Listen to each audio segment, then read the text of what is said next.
বাসার ঘরে যখন আমি আমার স্বামীর জন্য অপেক্ষা করছিলাম, তখন আমার স্বামীর পরিবর্তে আমার শাশুড়ি আসলেন। আর সাথে করে 4-5 মাসের মতো একটা টুকটুকে বাচ্চা মেয়ে নিয়ে আসলেন। শাশুড়ি আর ছোটো বাচ্চা মেয়ে দেখে প্রথমে অবাক না হলেও পরে যখন আমার শাশুড়ি বললেন সে আমার সাথে ঘুম আসবে এবং তার কোলের বাচ্চা আমার স্বামীর প্রথম স্ত্রীর সন্তান, তখন যেন আমি আকাশ থেকে পড়লাম। স্বামীর পরিবর্তে শাশুড়ি থাকবে, কথাটা খারাপ শোনা লাগলেও যে কারো মনে এ প্রশ্ন আসবে না। আর তার থেকে বড় কথা, আমি আমার স্বামীর দ্বিতীয় স্ত্রী, তার একজন মেয়েও রয়েছে। আমি দ্বিতীয় স্ত্রী হলে তার প্রথম স্ত্রী কোথায়?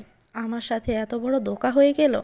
সবাই মিলে যে আমার থেকে এত বড় বিশ্বাসঘাতকতা করবে আমি বুঝতে পারিনি। আমার নিজের মামা মামি আমার সাথে এমন করতে পারলো? আমি কি মামা মামির সংসারে বোঝা হয়ে গিয়েছিলাম? আমি তো নিজের খরচ, বাড়ির সকল কাজ আমি করেই দিচ্ছিলাম। তাহলে আমার সাথে এত বড় প্রতারণা কেন করলো? এর জন্য বুঝি মামি আমাকে কারোর সাথে কথা বলতে দেয়নি। কিন্তু মামা মামা তো আমাকে একটা বারের জন্য সত্যি কথাটা জানাতে পারত। নিজের সব কিছু একপাশে রেখে মামাকে শ্রদ্ধা করি বলেই তার কথা মতো বিয়ে করতে রাজি হয়েছি। কিন্তু সেই বিয়ে যে সম্পূর্ণ মিথ্যে দিয়ে ঘেরা। আমি কি করব এখন কিছুই বুঝতে পারছি না।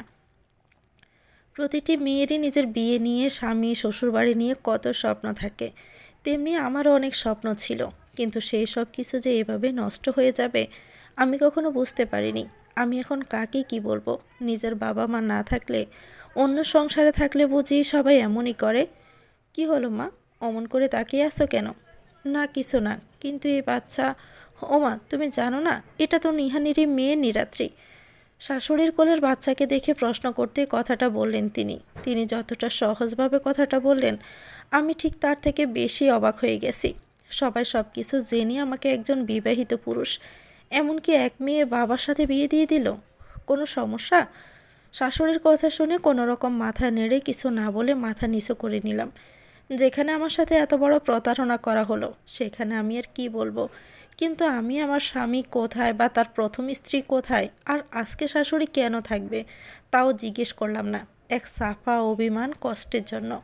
নিহানের হঠাৎ একটা জরুরি কল আসায় সে সন্ধ্যায় অফিসের কাজে শহরের বাইরে চলে গেছে। আমি কল করেছিলাম কিন্তু আজকে আসতে পারবে না। তাই আমি ভাবলাম আজকে তো তোমার প্রথম দিন এই বাড়িতে, তাই আমি আজকে রাতটা তোমার সাথে থাকি। আমার নীরবতা হয়তো তিনি বুঝতে পেরেছিলেন, তাই তো কথাগুলো বললেন। আমি এবারও কিছু না বলে চুপচাপ মাথা নিচু করে বসে রইলাম। আমার শাশুড়ি যে সহজ সরল একজন মানুষ, যেই দিন আমাকে প্রথম দেখতে এসেছিল সেই দিনে তার কথা শুনে আমি বুঝতে পেরেছিলাম আমার শ্বশুর নেই। সে নাকি আমার স্বামীর যখন 10 বছর বয়স তখন মারা গিয়েছেন। তারপর থেকে আমার শাশুড়ি একা একা ছেলেকে মানুষ করেছেন, লেখাপড়া শিখিয়েছেন। শ্বশুরের বাড়ি গাড়ি থাকার কোনো কিছু অভাব ছিল না। তবুও একা একজন মেয়ে মানুষের পক্ষে কঠিন হয়ে ওঠে সমাজে একা একা চলাফেরা করতে। কথাটা বলেই আবারও কিছু সময় চুপ করে বসে থাকলাম। ভিতর থেকে কান্নাগুলো যেন বের হয়ে আসছে। কোনো রকমে উপরে উপরে নিজেকে ঠিক রাখলাম। এদিকে ভারী শাড়িতেও যেন অস্থির লাগছে। সব কিছু কেমন জানি ঘোর ঘোর লাগছে। কি থেকে কি হয়ে গেল আমার সাথে। আপনি বসুন, আমি শাড়ি পাল্টে আসছি। কথাটা বলি বিছানা থেকে নেমে ব্যাগ থেকে অন্য একটা শাড়ি নিয়ে ধীরে ধীরে ওয়াশরুমের দিকে চলে গেলাম। ওয়াশরুমে এসে ট্যাপ ছেড়ে কান্না শুরু করে দিলাম। এত সময় ধরে যে কান্নাগুলো গলায় আটকে রেখেছিলাম এবার তা বের হয়ে আসতে লাগলো। আমি কখনো কারো প্রথম মানুষ হতে পারলাম না। আমার সাথে এমনই কেন হতে হলো? আমি নিজের উপর আর নিজের ভাগ্যের উপর, সৃষ্টিকর্তার উপর অভিযোগ করতে লাগলাম। মামা আর মামির উপর ভীষণ রাগ হলো। কেন তারা আমার থেকে সত্যিটা লুকিয়ে গেল তার জন্য। আর মনে মনে ঠিক করলাম আমি এখানে থাকবো না, চলে যাব দূরে কোথাও। তার আগে মামা মামির মুখোমুখি হতে হবে আমাকে। আমার সব প্রশ্নের উত্তর দিতে হবে তাদের। কেন করলো তারা আমার সাথে এমন? একটু পরে রুমের ভিতর থেকে শুনতে পেলাম বাচ্চাটার কান্নার আওয়াজ আসছে। তাড়াতাড়ি করে চোখের পানি দিয়ে শাড়ি চেঞ্জ করে ওয়াশরুম থেকে বের হয়ে আসলাম। ওয়াশরুম থেকে বের হতেই দেখি শাশুড়ি আমা বাচ্চাকে কোলে নিয়ে হাঁটাহাঁটি করে কান্না থামানোর চেষ্টা করছে। আমার কাছে বাবুকে দিন, আমি সামলাচ্ছি। অনেক রাত হয়ে গিয়েছিল, আপনি ঘুমিয়ে পড়ুন। শাশুড়ি থেকে বাচ্চাকে আমার কোলে নিতে কথাগুলো বললাম। মেয়েটা আমার কোলে আসতে না আসতে কান্না থামিয়ে দিল আর নিজের ছোট ছোট হাত পা নাড়াতে লাগলো। কি নরম তুলতুলে শরীরটা, একদম ননির পুতুলের মতো। মেয়েটির দিকে তাকিয়ে অবাক হয়ে গেলাম। কি মিষ্টি মেয়েটা। আর আমার মতো তারও ডান ভ্রুয়ের মাঝে কুচকুচে কালো একটা তিল রয়েছে। টপ করে গালে চুমু দিয়ে দিলাম। একবার শাশুড়ির দিকে তাকিয়ে দেখলাম উনি আমাদের দিকেই তাকিয়ে আছেন। এখন থেকে নিরাত্রি এই সংসার আমার বদমেজাজি ছেলের দায়িত্ব তোমার।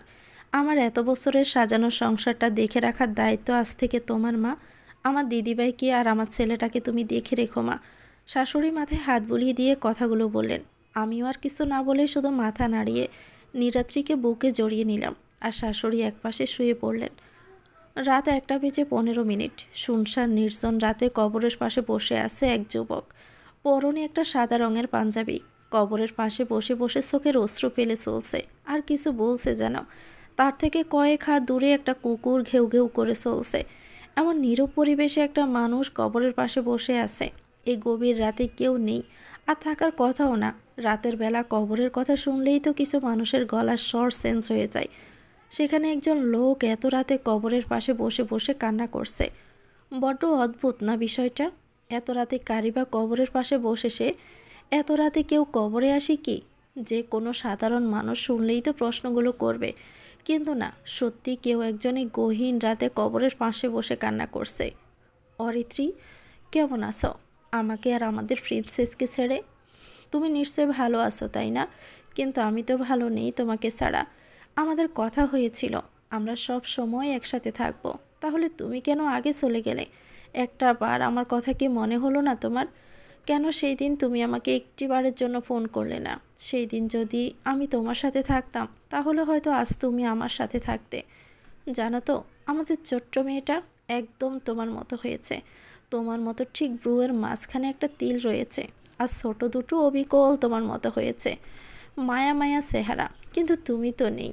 আমার ঘর অন্ধকার করে দিয়ে চলে গেছো আমার কাছ থেকে। তুমি বড্ড নিষ্ঠুর অরি। কবরের পাশে বসা থেকে সেখানে মাথার নিচে দুহাত রেখে আকাশের দিকে তাকিয়ে শুয়ে পড়ল ঘাসের ওপর। আকাশের সব থেকে বেশি আলো দেওয়া তারার দিকে তাকিয়ে রইল কিছুটা সময়।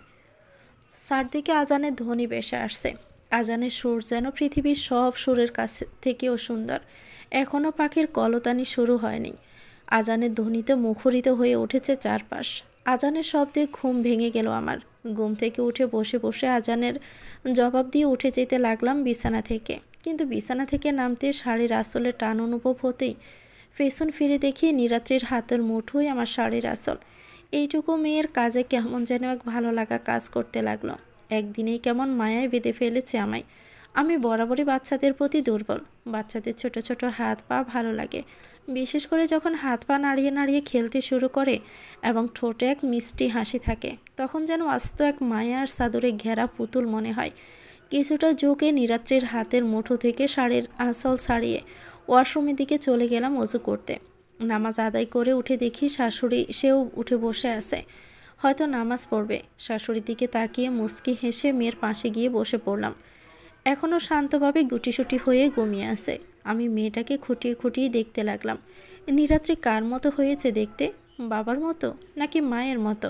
মায়ের মতো কথাটা মনে হতেই আবারও সব কিছু মনে পড়ে গেল। একটা দীর্ঘশ্বাস ফেলে মেয়ের পাশে আধা শোয়া হয়ে বসে আঁখি জোড়া বন্ধ করে নিলাম। সব কিছু কেমন যেন বিষের মতো লাগছে। কত স্বপ্ন ছিল, কত আশা ছিল, সব কিছু কেমন জানি মুহূর্তের মাঝে শেষ হতে বসে পড়ল। দেখে হাঁটতে পারেন না? অন্ধ নাকি? নিরাত্রিকে ঘুম পাড়িয়ে ছাদে একটু হাসছিলাম।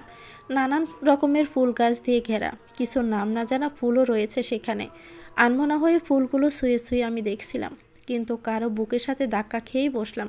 আর সামনে দাঁড়িয়ে থাকা মানুষের দিকে তাকাতেই বিরক্ত সহিত উক্ত কথাগুলো বলল।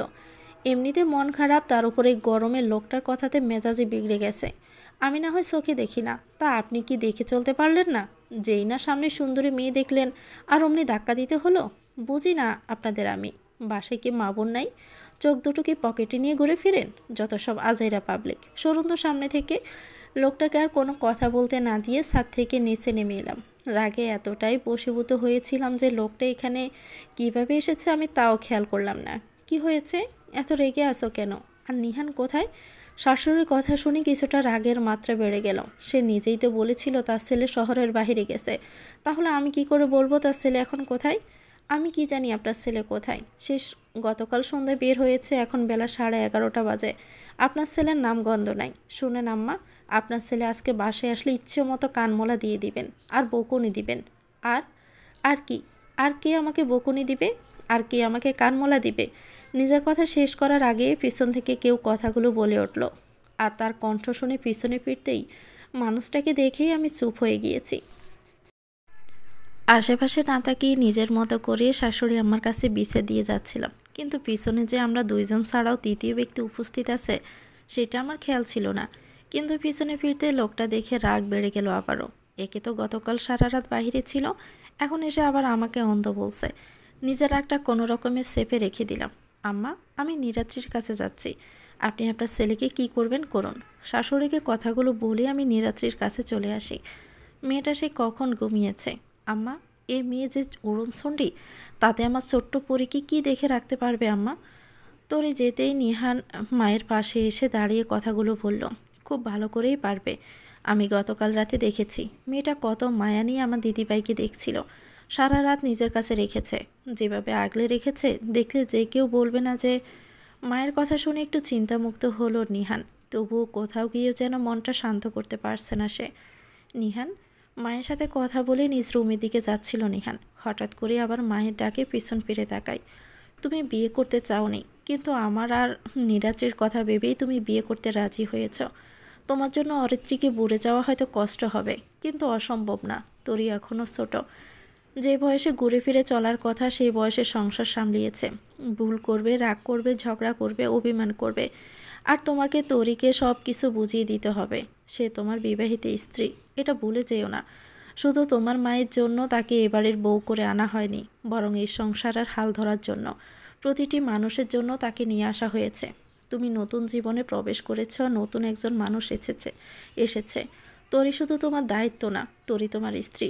তুমি যেমন করে অরিত্রীকে মর্যাদা দিতে, আশা করি তুমি তরিকেও তার যোগ্য মর্যাদা দিবে। পুরনো অতীত মনে রেখে আশা করি বর্তমান এবং ভবিষ্যৎ তুমি নষ্ট করবে না। আর হ্যাঁ, গতকাল রাতে তুমি যেটা করেছ সেটা কতটা সঠিক কাজ তুমি নিজেই ভালো করে জানো। বাসার রাত প্রত্যেকটা মেয়ের জন্য বিশেষ দিন থাকে, কিন্তু তুমি ছিলে না। যাই হোক, সামনে এমন আর করবে না আশা করি। আর হ্যাঁ শোনো, বিকেলে তরিকে তৈরি হয়ে থাকতে বলবে। কেন? এত সময় মায়ের কথাগুলো নীরবে শুনে যাচ্ছিল নিহান। শেষ কথাটা শুনে ব্রুজগুলোর মাঝে কিঞ্চিত ভাঁজ পড়ল। তৈরি হয়ে থাকবে মানে? তোমার ফুফি আসবে তরিকে দেখতে, আর তুমি আর তরি বিকেলে তরির মামা বাড়ি যাবে। ফুফির কথা শুনতে চোখ মুখ শক্ত করে নিল নিহান। দেখে বোঝা যাচ্ছে নিজের ফুফির আসার কথা শুনে বিন্দুমাত্র খুশি হয়নি। উনি কেন আসবেন? কে বলেছে ওনাকে এখানে আসতে? আম্মা, তুমি জানো না উনি কেমন? আম্মা, উনি আসার আগেই তরি আর নীরাত্রিকে নিয়ে চলে যাব। ওনাকে বলে দিবে আমরা বাসায় নেই। কথাগুলো বলে নিহান নিজের রুমের দিকে চলে গেল। নিহান যেতে দীর্ঘশ্বাস ফেলল রোশনা বেগম। কে বলবে একসময় এই ছেলেটা ফুফির জন্য পাগল ছিল, কিন্তু যেদিন নিহান অরিত্রীকে বিয়ে করে নিয়ে এ বাড়িতে আসলো সেদিন থেকে আর ফুফির নামও শুনতে পারে না। রোশনা বেগম ফের দীর্ঘশ্বাস ফেলে রান্নাঘরের দিকে গেলেন। 11টার দিকে একটা মেয়ে আসে রান্না করার জন্য। ছোট ননদ আসবে, ঠিক সময়ে সব কিছু না শেষ করলেই তুলকালাম কাণ্ড বাঁধিয়ে ফেলবে আবার। তরি, নীরাত্রিকে খাবার খাওয়াচ্ছিলাম, এমন সময় লোকটার কণ্ঠ শুনে চমকে উঠলাম। পিছন ফিরে তাকিয়ে মানুষটাকে দেখে থতমত হয়ে গেলাম। লোকটা আমার থেকে 1 হাত দূরত্ব রেখে দাঁড়িয়ে আছে। লোকটাকে পাত্তা না দিয়ে কিছুটা নড়ে চড়ে বসে আবারও নীরাত্রির দিকে মন দিলাম।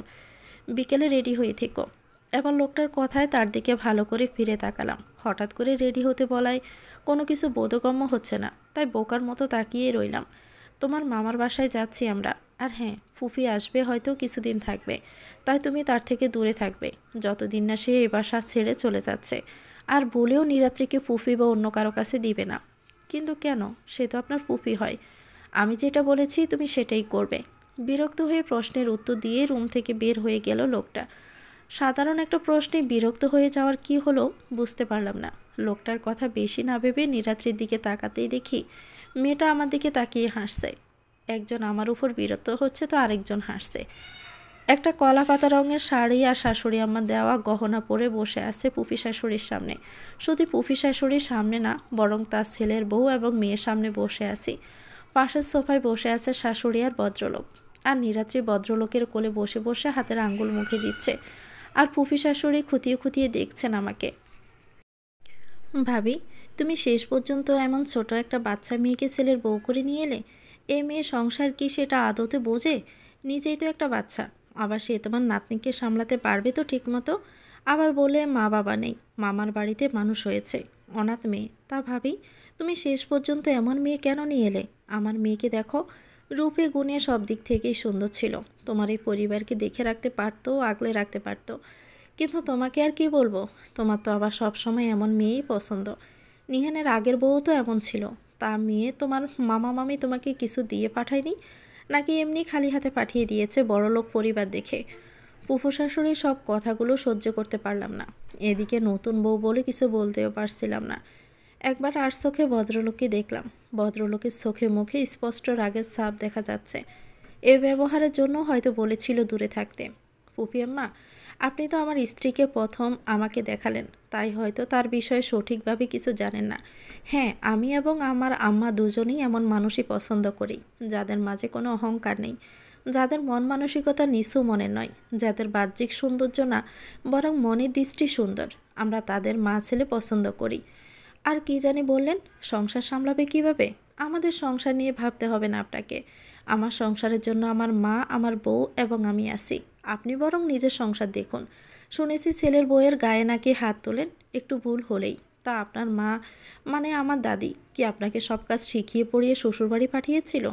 আপনার এই রূপবতী গুণবতীর মেয়ের নামেও তো অনেক কিছুই শোনা যাচ্ছে। আবার ফুফা নাকি এই বয়সে এসে আপনাকে ছেড়ে বিদেশে পাড়ি দিতে চাচ্ছে। তা বলছি কি, অন্য সংসারের কথা না ভেবে নিজের সংসারের কথা ভাবুন, কাজে দিবে। নিহান, একদম বেয়াদবি করবে না।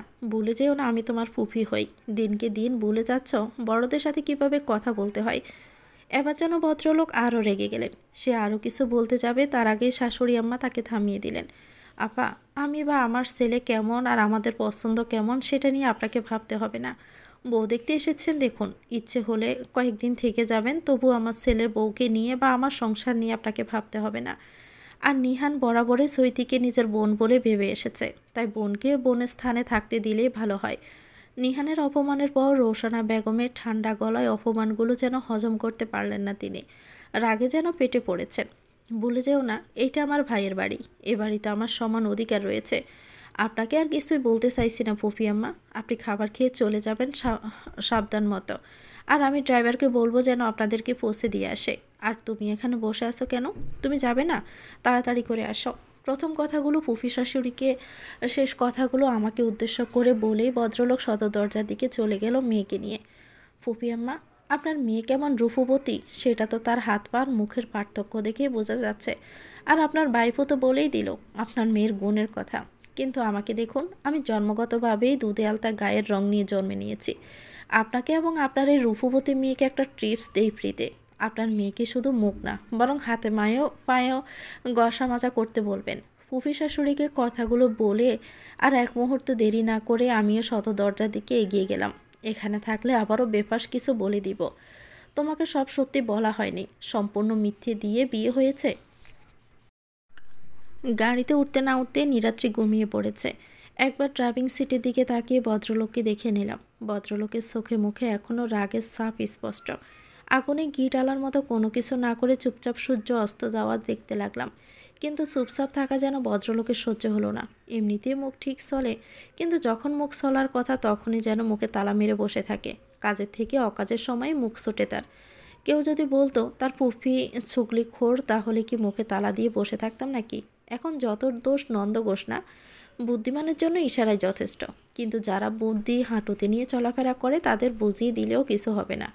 লোকদের কথা শুনে ইচ্ছে করছে ধাক্কা দিয়ে গাড়ি থেকে ফেলে দেই। আমাকে বলে আমি নাকি হাঁটুতে বুদ্ধি নিয়ে চলাফেরা করি।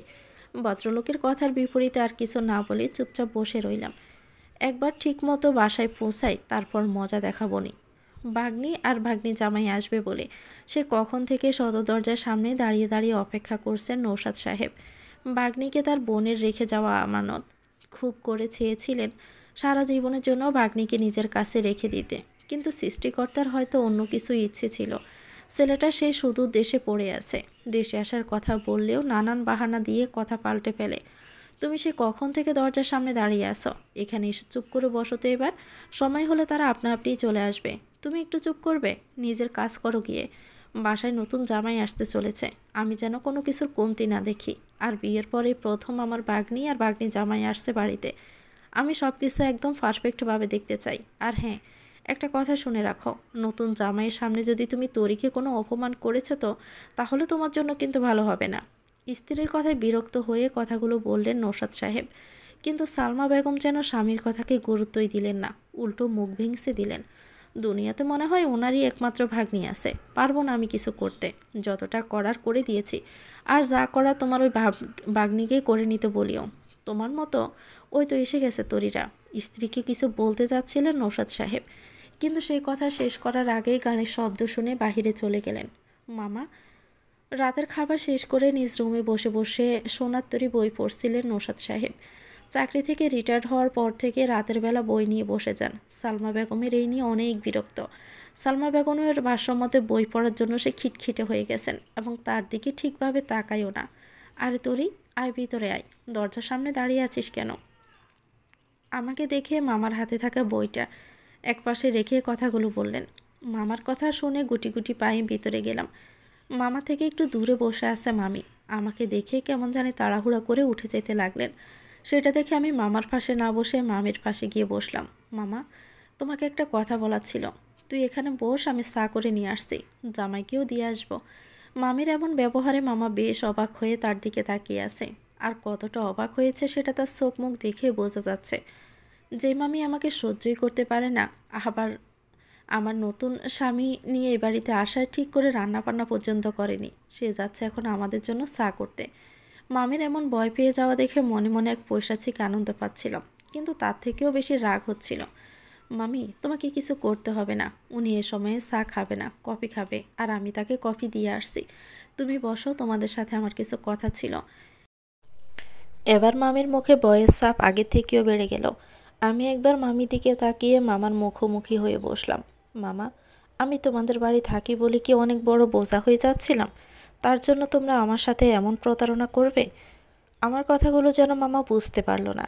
জিজ্ঞাসু দৃষ্টিতে তাকিয়ে রইলেন আমার দিকে। জন্মের সময় বাবাকে হারিয়ে মা আমাকে নিয়ে তোমাদের বাড়িতে এসেছিল, কিন্তু মা তোমাদের বাড়িতে থাকলেও আমার আর মায়ের খরচ মা নিজে চালিয়েছে, তোমাদের কাছ থেকে কখনো একটা টাকাও নেয়নি। কিন্তু মা মারা যাওয়ার পর থেকে তোমরা আমাকে লালন পালন করে বড় করেছ, কিন্তু আমি একটু বড় হয়ে যাওয়ার পর থেকে এবারে সম্পূর্ণ কাজ করে দিয়েছি। মা আমি কখনো একটা কাজ করেনি। আমার যে বয়সে ঘুরে ফিরে চলার কথা, আমি সেই বয়সে এ বাড়ির প্রতিটি মানুষের জন্য রান্না করে গেছি। তুমি যখন বাসায় না থাকতে একটু কোনো কিছু হলে মামি আমার গায়ে হাত তুলতে ভুল হতো না। মাঝে মাঝে তো মাকে নিয়ে অনেক কথা বলতো, কখনো সোহেল ভাইয়ের মতো করে একটু আদর করেনি। তবুও আমি চুপ করেছিলাম, কারণ তোমরা ছাড়া আমার আর কেউ নেই। যখন আরেকটু বড় হলাম তখন নিজেরটা নিজে করতে লাগলাম। মামা, আমি তোমাকে শ্রদ্ধা করেই ভালোবাসি, কিন্তু তার মানে কি এই যে তোমরা আমাকে একটা বিবাহিত ছেলের সাথে বিয়ে দিবে, তাও একটা বারের জন্য আমাকে না জানিয়ে? শুধু বিবাহিত না, বরং এক বাচ্চার বাবা, সেই কথা আমাকে জানানোর প্রয়োজন মনেও করলে না একটা বারের জন্য। আমার জীবনের এত বড় সিদ্ধান্ত আমি তোমার উপর বিশ্বাস রেখে মেনে নিয়েছিলাম বলেই কি এমনটা করলে? আমার ভালোবাসার কি এই প্রতিদান দিলে? আমি তো সব কিছু জানার অধিকার রাখি, তাই না মামা? আমার থেকে এত বড় সত্যি কেন লুকিয়ে রাখলে তুমি মামা? আমার কথা শুনে মামা একবার মামির দিকে তো একবার আমার দিকে তাকাতে লাগলো। মামি কোনো কথা না বলে তড়িঘড়ি করতে লাগলো কি খাবে, কীভাবে এখান থেকে বের হওয়া যায়, কিন্তু সে আর কোনো কুল পাচ্ছে না। সালমা, আমি বলবো বলবো করেও ভুলে গিয়েছিলাম। আমি ভেবেছি তুমি হয়তো বলেছ, কিন্তু আমি তো জানি না তুমি বলনি। আর তরি নিজেও তো কিছু বলেনি, তাই ভেবেছি হয়তো তরির মত আছে এখানে। মামা কিছু জিজ্ঞেস করার আগে মামি নিজের সমস্ত দোষ আমার দিকে দিয়ে দিল, কিন্তু মামা সেই দিকে কান দিল না। একদম মিথ্যে কথা বলবে না তুমি সালমা। আমি তোমাকে বারবার জিজ্ঞেস করেছি তরি সব কিছু জানে কিনা। তরিকে তুমি সব কিছু বলেছ? তরি সব কিছু জেনে বিয়েতে রাজি কিনা? কিন্তু তুমি প্রতিবার উত্তরে কি বলেছিলে? তুমি প্রতিবার আমাকে বলেছিলে তরি সব কিছু জানে, সব কিছু জেনে এই বিয়েতে রাজি হয়েছে। তুমি বলনি আমাকে এইসব কিছু। মামি নিজেই যে আমাদের দুজনকে মিথ্যে বলেছে সেটা আমার বা মামার বুঝতে আর বাকি নেই। আমার ভুল হয়ে গেছে, আমাকে ক্ষমা করে দাও তুমি। মামি মামার পাশে গিয়ে হাত ধরে নেকা কান্না শুরু করে দিয়ে কথাগুলো বলতে লাগলো। তোমার ভুলের জন্য একজন মেয়ের জীবনে কতটা প্রভাব পড়বে সেটা তুমি ভাবলে না। আজকে তোমার জন্য আমার লজ্জায় মাথা কাটা যাচ্ছে। তুমি কি কখনো তরিকে নিজের মেয়ে বলে ভাবতে পারোনি? আজকে তোমার জন্য তরির জীবনে এতটা ক্ষতি হলো। আগামীকাল তরিরা চলে যাওয়ার পর তুমি নিজেও এই বাড়ি থেকে বের হয়ে যাবে। এ বাড়িতে তোমার কোনো জায়গা নেই। তরিমা, আমাকে ক্ষমা করে দিস। আমি যদি জানতাম তোকে কিছু জানানো হয়নি, তাহলে আমি তোকে সব কিছু আগেই বলে দিতাম। আমার ভুল হয়েছে সালমাকে বিশ্বাস করে। আমার ভুল তো আমি আর এখন শুধরে নিতে পারবো না। শুধু বলবো আমাকে ক্ষমা করে দিস। প্রথম কথাগুলো মামির উদ্দেশ্যে বলে শেষ কথাগুলো বলে চোখের পানি মুছে নিলেন। মামার কথার প্রেক্ষিতে আর কোনো কথা বলতে ইচ্ছে করলো না, আর মামির হয়েও কথা বলতে বিন্দুমাত্র ইচ্ছে করলো না। তোমাকে মিথ্যে কথা বলে হয়েছিল? তুমি সব সত্যি জানতে না তরি? মামার রুম থেকে নিজ রুমে আসতে ভদ্রলোক প্রশ্নগুলো করলেন। লোকটার কথা শুনে ভাবলাম, উনি সব কথা শুনলেন কখন? আমি তো রুম থেকে বের হয়ে কাউকে দেখিনি, তাহলে সে কখন গেল আর রুমে আসলো কখন? নিরাত্রি উঠে গেছে, আমাকে একবার ডাকলেন না কেন? আমাকে ডেকে দিলেই তো চলে আসতাম। ভদ্রলোকের কথাকে গুরুত্ব না দিয়ে নিজের মতো করে কথাগুলো বলে নিরাত্রিকে কোলে তুলে নিলাম। তুমি আমার প্রশ্নের উত্তর দাও তরি। তুমি জানতে না আমার মেয়ে আছে? নিরাত্রির জন্মের সময় অরিত্রী মারা যায়। এসব তুমি কিছু জানতে না? সব কিছু যখন শুনতে পেরেছেন, তাহলে আমাকে আবার কেন জিজ্ঞেস করছেন? ন্যাকা ষষ্ঠী কথাকার। লোকটা কথার প্রতি উত্তরে সহজভাবে কোনো জানি উত্তর দিতে ইচ্ছে করে না। সবসময় তেড়াভাবেই কথা বলতে ভালো লাগে। একদম আমার সাথে তেড়াভাবে কথা বলবে না তুমি। স্বামীর সাথে কিভাবে কথা বলতে হয় সেটা জানো না? আর একটা কথা পরিষ্কার করে বলে দিচ্ছি, তুমি যাই সত্যি জানো বা না জানো, তোমাকে সারা জীবন আমাদের সাথে থাকতে হবে। আমি নাটকের নায়কদের মতো বলতে পারবো না যে তুমি যদি বিয়েতে যতদিন মন থেকে না মানবে ততদিন তুমি এই বাড়িতে থাকবে। আমি এসব বলতে পারবো না। আমার মা আর মেয়ে তোমাকে প্রয়োজন, তাই তুমি মানো আর না মানো তোমাকে আমাদের সাথে যেতে হবে। নিজের মতো করে কথাগুলো বলে আমার থেকে নিরাত্রিকে নিয়ে রুম থেকে বের হয়ে গেল। একটা বারও আমার কথা শোনার প্রয়োজনও মনে করলো না। আর কি বললো আমাকে প্রয়োজন? তোমাকে আমাদের সাথে যেতে হবে। মগের মূল্যক নাকি? যাব না আমি। এ মেয়ে, তুমি নিহানের বেডরুমে কী করছো? আর আমার মেয়েকে তুমি কোলে নিয়েছো কেন? আমার মেয়ে কেন রেসপন্স করছে না কেন? কি করেছো তুমি আমার মেয়ের সাথে? নিহান, নিহান কোথায় তুমি? আর আম্মু সেই বা কোথায়? কি করছো তুমি সবার সাথে? নিহান, নিহান কোথায় তুমি? দেখে যাও আমাদের মেয়েকে, এই মেয়েটা কী করেছে। তোমাকে আমি ছাড়বো না। উপরের কথাগুলো বলেই একটা মেয়ে আমার দিকে তেড়ে আসতে লাগলো। ড্রিম লাইটের আলোতে মেয়েটার মুখ অস্পষ্ট। আমি কিছু করিনি, বিশ্বাস করুন। আমি তো শুধু নিরাত্রিকে ঘুম পাড়িয়ে দিয়েছি। আমাকে প্লিজ কিছু করবেন না। সামনের মেয়েটির কথাগুলো যেন শুনতে পারলো না। প্রচণ্ড ক্রোধ নিয়ে এগিয়ে আসলো আমার দিকে। সামনের মেয়েটি যত এগিয়ে আসতে লাগলো আমি ততটা পিছোতে যেতে থাকলাম। কিছু না করলে আমার মেয়ে কথা বলছে না কেন? তোকে তো আজ আমি ছাড়বো না। কথা বলতে বলতে মেয়েটা একদম কাছে চলে আসে। বেলকনির রেলিংয়ে এসে পিঠ ঠেকে গেল। পেছনে আর যাওয়ার জায়গা নেই। সামনের মেয়েটি কোনো কিছু না বলে ধাক্কা দিয়ে বেলকনি থেকে ফেলে দিল। না, চিৎকার দিয়ে ঘুম থেকে উঠে বসলাম। ফ্যানের নিচ থেকে শরীর ঘাম ঝরতে লাগলো। আমার চিৎকারে নিরাত্রি নিজেও ঘুম থেকে উঠে কান্না শুরু করে দিয়েছে, কিন্তু আমার সেই দিকে কোনো খেয়াল নেই।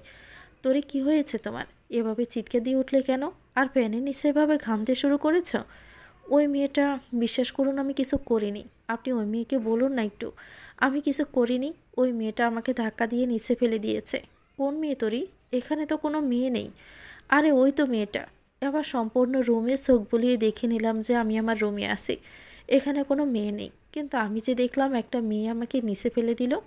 এখানে কেউ নেই তোরি, তুমি স্বপ্ন দেখেছ। এই পানি খাও, আর পানি খেয়ে ঘুমিয়ে পড়বে লক্ষ্মী মেয়ের মতো। আমি নিরাত্রিকে ঘুম পাড়িয়ে দিচ্ছি। বেডসার টেবিল থেকে এক গ্লাস পানি এগিয়ে দিয়ে কথাগুলো বললেন ভদ্রলোক। লোকটার হাত থেকে পানি খেয়ে একবার ঘড়ির দিকে তাকালাম। আর একটু পরে ফজরের আজান দিয়ে দিবে, তাই আর না ঘুমিয়ে বিছানা থেকে উঠে ওয়াশরুমে দিকে চলে যেতে গেলাম। তাহাজ্জুদের নামাজ আদায় করে নিতে পারবো। আপনি নিরাত্রিকে নিয়ে একটু বসুন, আমি নামাজ পড়ে ঘুম পাড়িয়ে দিব। তখন আপনিও নামাজ পড়ে নিতে পারবেন, তাহলে আর কারো নামাজ পড়তে অসুবিধা হবে না। কথাগুলো বলে ওয়াশরুমের দরজা বন্ধ করে দিলাম। এখনও যেন মনে হচ্ছে সেই স্বপ্নের মেয়েটা আমাকে দেখে দেখে হাসছে। একদিকে ভূতনির জামাই জ্বালাচ্ছে, তো আরেকদিকে মরে ভূত হয়ে যাওয়ার সতীন জ্বালাচ্ছে। ইয়া আল্লাহ, আমাকে একটু এদের সাহায্য করার বুদ্ধি দাও। সকাল সকাল উঠে সবার জন্য নাস্তা রেডি করে ডাইনিং টেবিলে রেখে বসে বসে নিদ্রাতির জন্য খাবার তৈরি করছি। মামা সোফায় বসে বসে খবরের কাগজ পড়ছে। গতকাল রাতে মামা যে কথা বলেছিল মামিকে, তারপর আর মনে হয় না আমাদের জন্য রান্না করবে। আমার জন্য তার সংসার ভেঙে যেতে বসেছে। আবার মামা এতগুলো কথাও শুনিয়েছে। এসবের পরেও আমাদের জন্য আবার রান্না করতে যাবে নাকি? আর এমনিতেও মামির অভ্যেস নেই সকালে তাড়াতাড়ি ঘুম থেকে ওঠার। তাই নিজেই সবার জন্য নাস্তা রেডি করে বসে আছি। তরি মনোযোগ সহকারে নীলাদ্রির খাবার তৈরি করছিলাম। হঠাৎ করে কেউ ডেকে উঠতে দেখে মামি দাঁড়িয়ে আছে। এখন সকাল 8টা বাজে, আর এই সময় মামিকে দেখে কিছুটা অবাকই হলাম। সাধারণত মামি 9টা কি 9:30টার আগে ঘুম থেকে ওঠে না, কিন্তু আজকে এত সকালে ঘুম থেকে উঠে যাওয়ায় বেশ অবাকই হলাম। শুধু তাই নয়, মামির কোলে নীলাদ্রি আর তার পিছনে দাঁড়িয়ে আছে ভদ্রলোক। মামি, তুমি এত সকাল সকাল ঘুম থেকে উঠে গেছো? তোমাকে তো কখনো এত সকালে ঘুম থেকে উঠতে দেখিনি। তা সূর্য আজ কোন দিক থেকে উঠলো শুনি? আমার মনে হচ্ছে জেগে জেগে স্বপ্ন দেখছি। টিপকিনি সুরে মামিকে কথাগুলো বলে নীলাদ্রিকে মামির কোল থেকে নিতে গেলাম। ওমা, এই মেয়ে দেখে মামির কোলে হিসু করে দিছে। মেয়ের এমন কাজ দেখে উপস্থিত সবাই হেসে দিলাম। মামি চোখ দুটো গরম করে নীলাদ্রিকে তাকাতেই নীলাদ্রি কান্না করে দিয়েছে। মামি, একদম চোখ গরম করে নীলাদ্রিকে দেখাবে না তুমি। গতকাল রাতের কথা ভুলে যেও না তুমি। আর আমি টেবিলে খাবার রেখে দিয়েছি, সবাই খেতে বসুন। আমি নীলাদ্রিকে ডাইভার পরিয়ে নিয়ে আসছি। কথাগুলো বলে আমি নীলাদ্রিকে নিয়ে চলে গেলাম রুমের দিকে। এত বেলা হয়েছে, এখনও মেয়েটাকে খাওয়ানো হয়নি। মামি, আপনি আজ যাই করেন না কেন, আমার মেয়ের দিকে চোখ তুলেও তাকাবেন না। আপনার এই যে মেয়েকে দেখলেন না, যে সে কিন্তু তার সাথে করা ব্যবহারের জন্য আপনাকে কিছু না বললেও নীলাদ্রিকে বললে ছেড়ে দিবে না। আর শুনলাম মামা নাকি বলেছে। মামা কী বলেছে সেটা পরে বলবেন, এখন খেতে বসুন, আমি সবাইকে খাবার দিচ্ছি। কিন্তু নীলাদ্রিকে ড্রাইভার পরিয়ে নিয়ে আসতে আসতে সবার উদ্দেশ্যে কথাগুলো বলতেই ভদ্রলোক প্রশ্ন করলেন। আমি সকালে পাশের বাড়ির কাজের মেয়ে আছে, তাকে আসতে বলেছি, সে যেন একটু নীলাদ্রিকে রাখে। ওই তো চলে এসেছে। ভদ্রলোকের প্রশ্নের উত্তর দিতে দিতে মেয়েটা চলে আসে। তার কাছে নীলাদ্রিকে দিয়ে সবাইকে খাবার বেড়ে দিতে লাগলাম। মামি, আর আপনি আপনার বাবার বাড়ি যাচ্ছেন কখন? না মানে, আমরা যাওয়ার সময় আপনাকে পৌঁছে দিতে পারবো নাকি? আপনাকে আর টাকা খরচ করে গাড়ি ভাড়া দিয়ে যেতে হতো না। সবার মুখে দিতে দিতে ভদ্রলোক মামিকে কথাগুলো বললেন। ভদ্রলোকের কথা শুনে মামির লজ্জায় মাথা নিচু করে নিয়েছেন। মামির ধারণা ছিল না যে ভদ্রলোক সব কথা শুনেছে। মামি মাথা নিচু অবস্থায় একবার আর চোখে মামার দিকে তাকালেন, কিন্তু মামা কোনোরূপ কথা না বলে চুপচাপ করে খাবার খাচ্ছে। মামা যে নিজের সিদ্ধান্ত পরিবর্তন করবে না, সেটা আমি খুব ভালো করেই জানি। মামা বরাবরই আমাকে একটু বেশিই ভালোবাসে, কিন্তু মামির সেটা পছন্দ ছিল না।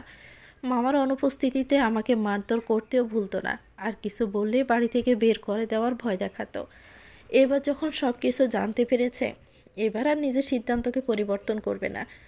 মামি আর কোনো কিছু না বলে অল্প খাবার খেয়ে উঠে চলে গেলেন।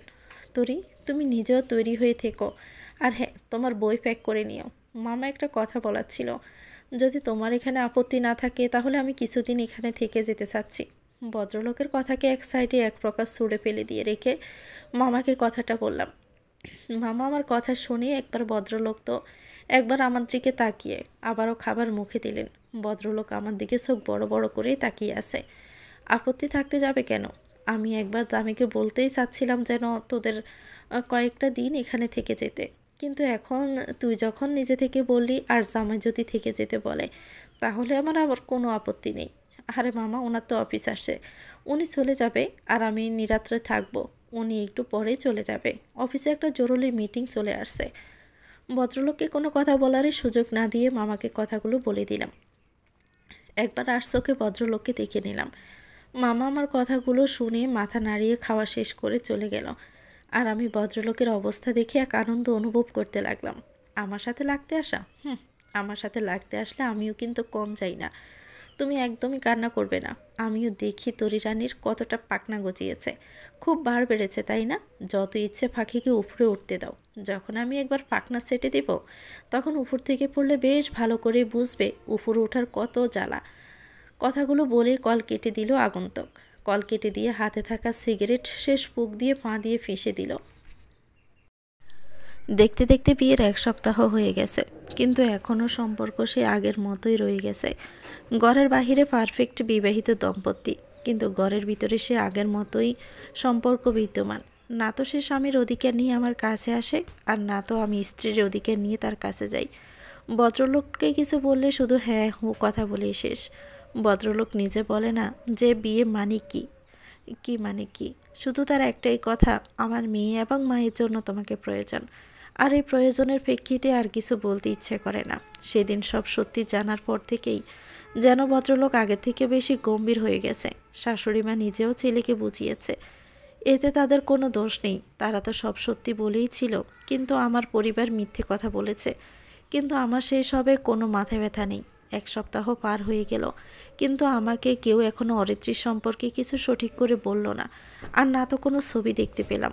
মনে মনে ঠিক করলাম বাসায় গিয়েই আজকে ছবি খোঁজার মিশন শুরু করব।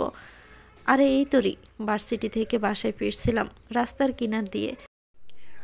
আজকে তিথি, দিয়া, রিম্মু, তায়াস, তন্ময় কেউ আসেনি। গত 1 সপ্তাহ ধরে কারোর সাথে যোগাযোগ নেই। সেই যে ফোন অফ করে রেখেছি, আসার আগে একবার ফোন করে আসলে ভালো হতো। কিন্তু ফোন করে না আসায় এখন মনমরা হয়ে রাস্তার কিনার দিয়ে হাঁটতে হাঁটতে নিজ গন্তব্যে ফিরছিলাম। কিন্তু কেউ একজন আমার নাম ধরে ডাকতেই সেখানে থেমে গেলাম। আশেপাশে দেখতে লাগলাম কে ডেকেছে, কিন্তু রোদের এত তেজ যে ঠিকভাবে তাকানো যাচ্ছে না। কেমন আছো? লোকটা সামনে আসতে ভ্যাবাচ্যাকা খেয়ে গেলাম। প্রায় 5 বছর পর আবার আমার সামনে এসে দাঁড়িয়েছে। আমি যখন মাত্র 10ম শ্রেণীতে উঠি তখন কোনো একটা কারণে লোকটা কাউকে কিছু না বলেই নানু বাড়ি থেকে লন্ডন পাড়ি জমিয়েছে বলেই সবাইকে জানানো হয়। মামা মামি কেউ জানতো না তার এমন সিদ্ধান্তের কথা। সুহেল ভাইয়ার যখন 15 বছর বয়স তখনই মামি ভাইয়াকে তার নানু বাড়ি পাঠিয়ে দেয়। মামা যদিও রাজি ছিলেন না, কিন্তু স্ত্রীর জেদের কাছে হার মেনেই সিদ্ধান্ত মেনে নিয়েছিল। এরপর কয়েকবার এসেছিল, কিন্তু শেষবার যখন এসেছিল আমি 10ম শ্রেণীতে ছিলাম, আর তখন সে লন্ডনে চলে যায়। এরপর আর তাকে আমি দেখিনি। যদিও মামা মামির সাথে কথা বলার সময় ফোনে আমার সাথেও কথা হয়েছে কয়েকবার, কিন্তু মামার মামি ভাইয়ের এমন সিদ্ধান্ত নেওয়ায় মামি 2 মাস কথা বলেননি অভিমান করে। মামাও ছেলের প্রতি রাগ ছিল, কিন্তু ধীরে ধীরে ঠিক হয়ে যায় কথা বলেছে। ছেলের উপর আর কতদিন অভিমান করে থাকা যায়। ভাইয়া আপনি? সোহেল ভাইয়া আমার সামনে এসে দাঁড়াতেই তাকে অবাক করে প্রশ্ন করলাম। হ্যাঁ আমি। এত অবাক হয়ে যাচ্ছ কেন? না মানে আসলে এতগুলো বছর পর দেখছি তো, তাও আবার এখানে, তাই অবাক হয়ে গেলাম। সৌজন্যের খাতিরে ভাইয়ের কথার উত্তরে হাসি মুখে দিলাম। ভাইয়ের কেমন করে জানি তাকিয়ে আছে, যা আমার অস্বস্তিতে ফেলে দিচ্ছে। মানুষ নিজে দেশে রেখে অন্য দেশে গেলেই কি তার দেখার ধরনটা পরিবর্তন হয়ে যায় নাকি? হ্যাঁ, প্রায় 5 বছর পর দেখা হচ্ছে। তাই রোদের মধ্যে রিকশায় না গিয়ে হেঁটে হেঁটে যাচ্ছ কেন? চলো রিকশায় উঠে বসো, একসাথে বাসায় ফেরা যাবে। ভাইয়া আমি ও বাড়ি যাচ্ছি না, আমি আমার শ্বশুর বাড়ি যাচ্ছি।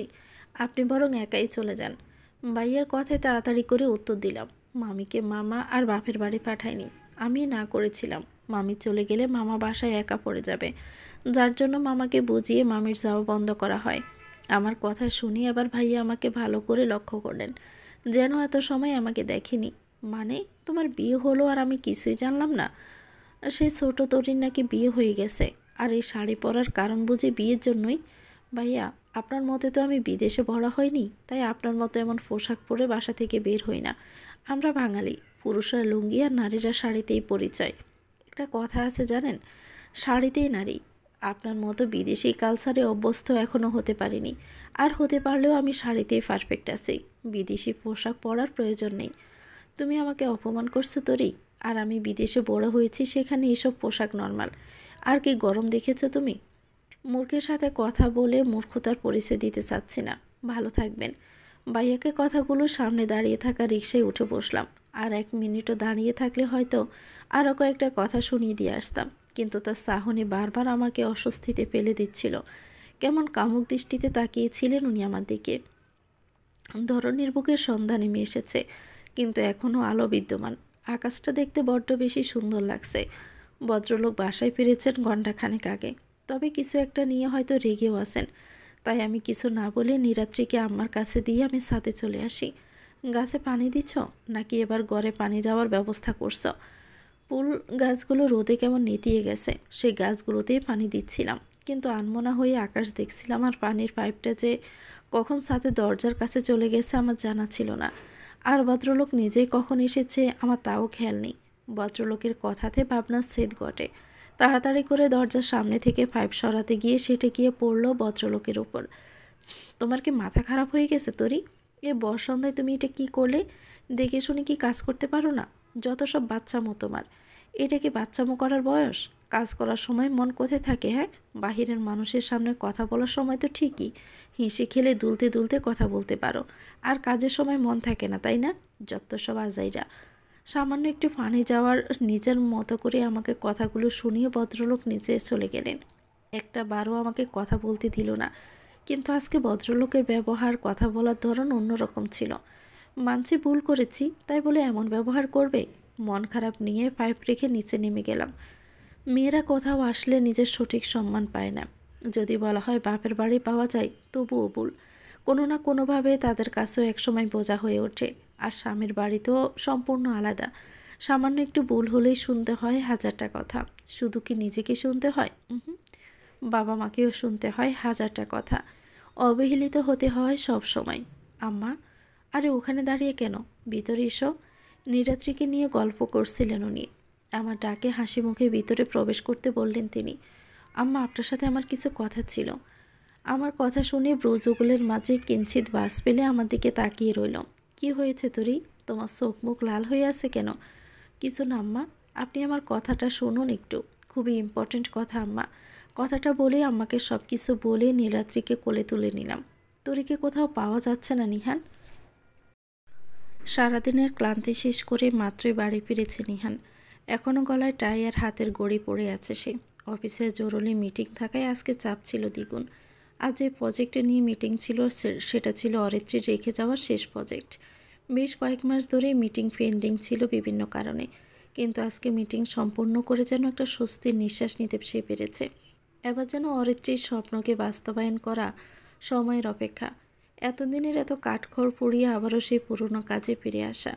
এবার সম্পূর্ণ কাজ নিহান নিজে দাঁড়িয়ে থেকে একটু একটু করে শেষ করবে। নিহান অরিত্রীর কোনো স্বপ্নকে অসম্পূর্ণ রাখবে না। অরিত্রীর প্রতিটা স্বপ্ন সে নিজেই সম্পূর্ণ করবে। মানুষ নেই তো কি হয়েছে? মানুষের রেখে যাওয়ার স্বপ্ন আর ভালোবাসা তো রয়েছে। এই দুটো থাকলে যে কোনো স্বপ্ন সম্পূর্ণ করা যায়। হোক সেটা দেরিতে, কিন্তু সম্পূর্ণ হয়তো। নিহান অরিত্রীর স্বপ্নকে বাস্তবায়ন করতে পারবে ভেবে মনে মনে অনেক খুশি। সে ঠিক করেছে আজ অনেকগুলো দিন পর সেই ঘরটাতে যাবে, যেখানে অরিত্রীর প্রতিটি স্পর্শ মিশে আছে। আম্মা, আমাকে তোরি সে সকালে বাড়ি থেকে বের হয়েছে, এখনও বাসায় ফিরেনি। আমি তোরিকে ফোন করেছিলাম, কিন্তু ফোন বন্ধ বলছে বারবার। আমি তোরির মামা বাড়ি ফোন করেছিলাম, কিন্তু সেখানেও নেই। তোরিকে কোথাও খুঁজে পাওয়া যাচ্ছে না নিহান। সোফায় গায়েলি দিয়ে চোখ দুটো বন্ধ করে গলার টাই খুলতে খুলতে মায়ের উদ্দেশ্যে কিছু বলতে যাচ্ছিল নিহান, কিন্তু তার আগে সেই কথা শেষ করার আগে মায়ের কথা শুনে তড়িৎ গতিতে বোঝা যাওয়া চোখ দুটো খুলে নিল। এখন সময় রাত 9টা, আর এখনও তোরই বাসায় ফেরোনি। মুহূর্তের মাঝে যেন খুশির যে রেশ ছিল সেটা হাওয়ায় মিলিয়ে গেল। তুলি সকাল থেকে বাসায় নেই, আর তুমি আমাকে এখন জানাচ্ছ আম্মা? এখন কয়টা বাজে তুমি দেখেছ? সারাদিন চলে গেলে আর তুমি আমাকে এখন বলছো তোরই বাসায় নেই?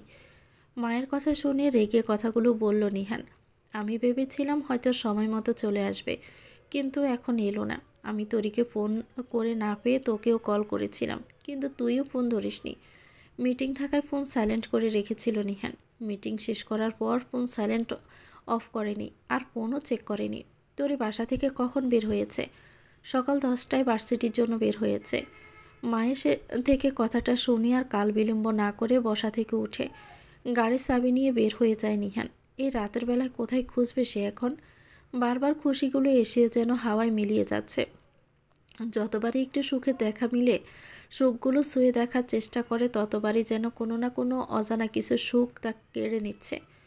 অজ্ঞান অবস্থায় এক অন্ধকার রুমে চেয়ারে হাত পা বাঁধা অবস্থায় পড়ে আছে তরি। মুখে কালো কাপড় বেঁধে তার সামনে বসে আছে কেউ একজন। বারবার হাতে থাকা সিগারেটে শুকটান দিয়ে যাচ্ছে সে। সিগারেটের শেষবারের মতো ফুঁক দিয়ে টেবিলের উপর রাখা পানির গ্লাস নিয়ে সেটা মুখে ছুঁড়ে মারে। চোখে মুখে পানি পড়তে দর পড়িয়ে সোজা হয়ে বসতে গেলাম, কিন্তু সেটা সম্ভব হলো না। সোজা তো হতে পারলামই না, সাথে মাথা ব্যথা শুরু হলো। চোখ দুটো যতবার মিলে দেওয়ার চেষ্টা করছি, ততবারই আমি অন্ধকার ছাড়া আর কিছুই দেখতে পারছি না। হাত নাড়াচাড়া করতে অনুভব করলাম আমি হাত নাড়াতেও পারছি না। হাতটা ব্যথা হয়ে আছে।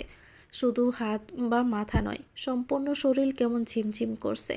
কাউকে একটু ডেকে নিব, সেই শক্তিটুকু যেন শরীরে অবশিষ্ট নেই। তবে এতটুকু বুঝতে পারলাম, আমার সামনে কেউ একজন আছে। ঘরের মাঝে সিগারেটের গন্ধ বিদ্যমান। তরি, তরি, তরি, কথাটা কেউ বলে কেউ একজন আমার পাশে এসে দাঁড়িয়েছে। অবচেতন অবস্থায় বুঝতে পারলাম তার পায়ের জুতোর শব্দ তার প্রমাণ দিচ্ছে, সাথে তার থেকে সিগারেটের তীব্র গন্ধ নাকে বাজছে। তোর অনেক পাখনা গজিয়েছে তাই না? আমার অবর্তমানে তুই যা খুশি তাই করে যেতে পারবি ভেবেছিলি? 4টা বছর ধরে তোকে আমি ভালোবেসে গেছি আড়াল থেকে, আর তুই শেষ পর্যন্ত একটা ব্লাডি ফুলকে বিয়ে করে নিলি ঢ্যাং ঢ্যাং করতে করতে। আমার ভালোবাসা কিছুই না তোর কাছে? আর কয়েকটা দিন অপেক্ষা করতে তুই পারলি না? আর আজকাল নাকি তুই অনেক কথা বলতে শিখেছিস, তাহলে এখন কথা বলছিস না কেন? যখন তোর কথা বলার দরকার তখন কথা বলিস না, আর অসময়ে মুখে খই ফোটে। তোকে তো আমি, আর তোর ওই মামির খুব লোভ তাই না? ওই মহিলাকে তো আমি শেষ করে দিব, আমাকে দেওয়ার কথা আর অবাধ্য হয়েছে। কথাটা বলার পরপরই গালে তীব্র জ্বালা অনুভব করলাম, ঠোঁটের পাশেও জ্বালা করতে শুরু করেছে। লোকটা এতেই যেন শান্ত হলো না, আবারও চুল টান দিয়ে গালে সজোরে একটা থাপ্পড় দিল। সারাটা দিন অভুক্ত তার উপর অত্যাচার নিতে না পেরে আবারও অজ্ঞান হয়ে গেলাম। তরি, এই তরি, কথা বলো। আমি তোমার গায়ে আর হাত তুলব না, তুমি আমার সাথে কথা বলো তরি। এই তরি, আমার দিকে তাকাও। আমাকে কেন তোমরা এভাবে রাগিয়ে দাও?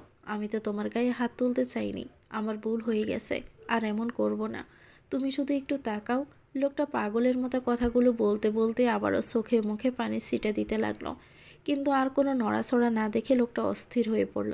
বাহিরে দাঁড়িয়ে থাকা গার্ডদের তাড়াতাড়ি গাড়ি বের করতে বলে তরিকে কোলে তুলে নেয়।